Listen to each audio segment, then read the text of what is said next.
In the winter of 1993, a small group met in Washington with a mission to change the way America builds. Their vision, drive, and passion led to the creation of the Design Build Institute of America. Meet DBIA's founding fathers.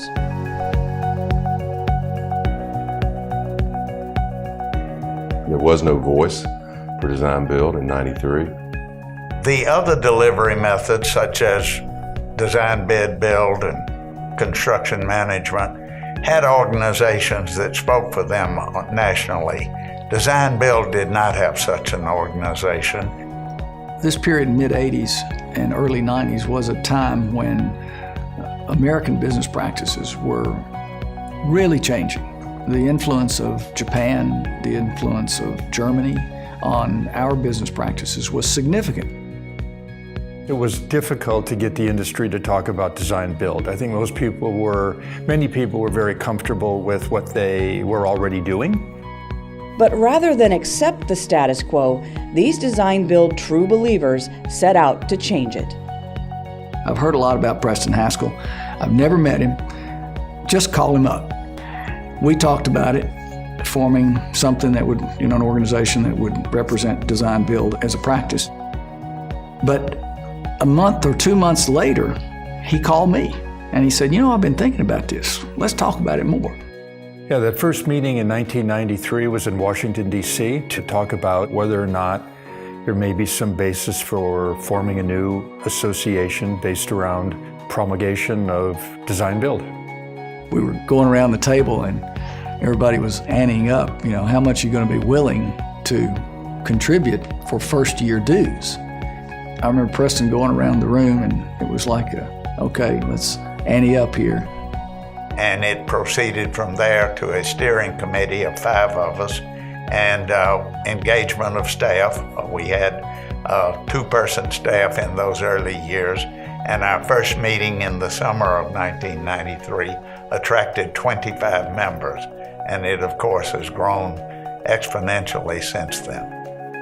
These founding fathers knew defining DBIA's mission was critical to the organization's success. So what you found yourself doing is these founding fathers, we did the work initially.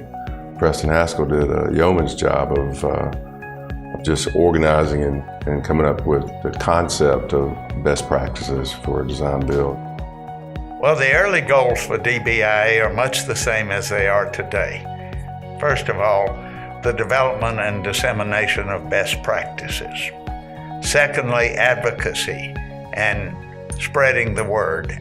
And then third is bringing to members services that only an industry institution could bring. But even with the mission defined and a structure in place, it wasn't all smooth sailing in those early years.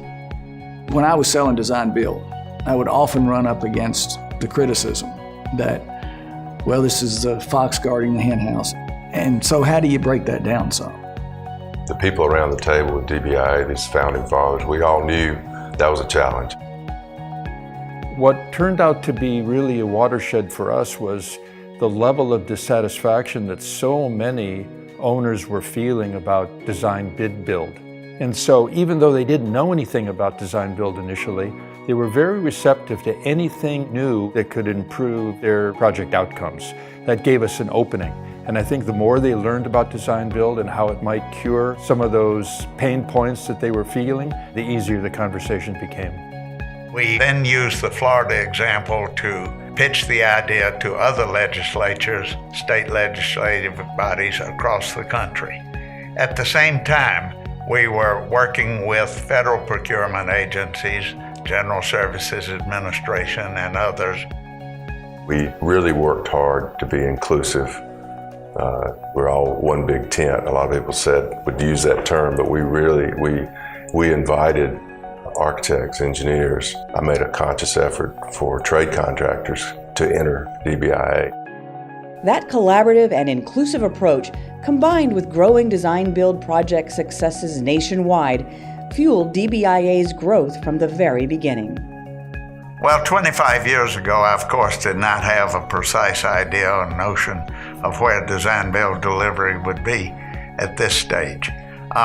but it has been very satisfying to see it grow to its current membership, popularity, and desirability for both members and outside parties to see design build done right. Yeah, I have to confess, I don't know if I'd ever pass the certification myself today, but I'm really glad that over time that the organization has matured and provided this opportunity for education certification. It's very rewarding and very inspiring to see that. This was to do something that affected the industry. It's rare. It's a rare opportunity, and I'm just pleased and proud that I was part of it. I'm just happy to hear that the passion that these original founding fathers had is still carried on. I think that the future looks very bright.